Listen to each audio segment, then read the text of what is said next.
عید الفطر کے احترام اور برادر اسلامی ممالک کی درخواست پر پاکستان نے آپریشن غزل الحق عارضی طور پر روک دیا ہے۔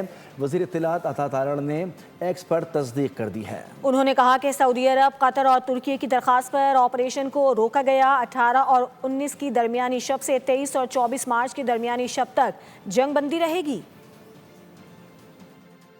عید الفطر کا مقدس موقع، پاکستان نے خوارج کے خلاف آپریشن عارضی طور پر روک دیا۔ عید الفطر کے احترام اور برادر اسلامی ممالک کی درخواست پر پاکستان نے آپریشن غزل الحق عارضی طور پر روک دیا۔ وزیر اطلاعات عطا تارڑ نے ایکس پر تصدیق کر دی۔ عطا تارڑ نے کہا کہ سعودی عرب، قطر اور ترکیہ کی درخواست پر آپریشن کو روکا گیا۔ پاکستان کا فیصلہ نیک نیتی پر مبنی ہے۔ سرحد پار سے پاکستان کے خلاف کوئی کارروائی ہوئی تو آپریشن پوری قوت سے دوبارہ شروع ہوگا۔ کسی بھی ڈرون حملے یا پاکستان میں دہشت گردی کی کارروائی پر آپریشن دوبارہ شروع ہوگا۔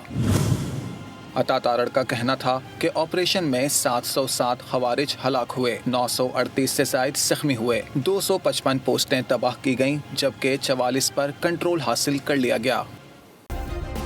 سبسکرائب کریں اور بیل دبائیں تاکہ کوئی خبر رہ نہ جائے۔